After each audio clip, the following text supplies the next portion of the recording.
In 2004, KORN guitarist Brian "Head" Welch distanced himself from the band in order to focus on his newfound Christian faith. He would then return to the band 9 years later in 2013, but what happened between 2005 and 2012? KORN released a total of 4 records during Head's hiatus. Those records are See You on the Other Side, Untitled, KORN 3, Remember Who You Are, and finally, The Path of Totality. Meanwhile, Head would release his book Save Me From Myself, released a solo record under the same name, and he also started a band called Love and Death. And it was this book right here that initially started the drama.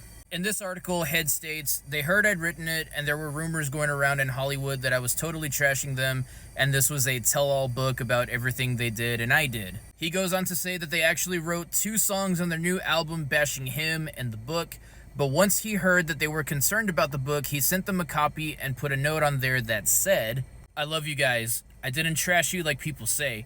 Read it yourselves. It is what it is." And then at that point, the remaining members of KORN were like, "Well, this is cool. We love and respect the book now, but the album's out, so awkward." And you're probably wondering, what diss tracks did the band write at the time? The short answer is, it's 2 songs off of the Untitled record, Love and Luxury and Everbee. There were some people that were under the impression that the song Hypocrites off of See You on the Other Side was also a diss toward Head, but it's actually not. As a matter of fact, it was literally just Jonathan Davis taking shots at organized religion in general, which he's done plenty of times in the past. Specifically the fact that church leaders ask for donations during their services, and as a result, the church leaders get richer and richer, and the churchgoers basically get poor. Another song that people thought was a diss toward Head was the song Liar off of the same album.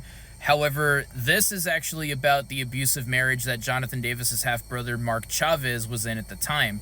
And yes, this is Mark Chavez, the frontman for the band Edema. So if you didn't know that Mark was John's half-brother, now you know. And as far as I'm concerned, there were no diss tracks off of KORN 3 or even The Path of Totality, but there were a few fan theories that were suggesting that Narcissistic Cannibal was about Head as well, but I don't think it was. But at the end of the day, I'm glad that Head is back in KORN, and it seems like their relationship is stronger than ever. He's still very much a Christian, still holds on to his beliefs, and I respect him for that.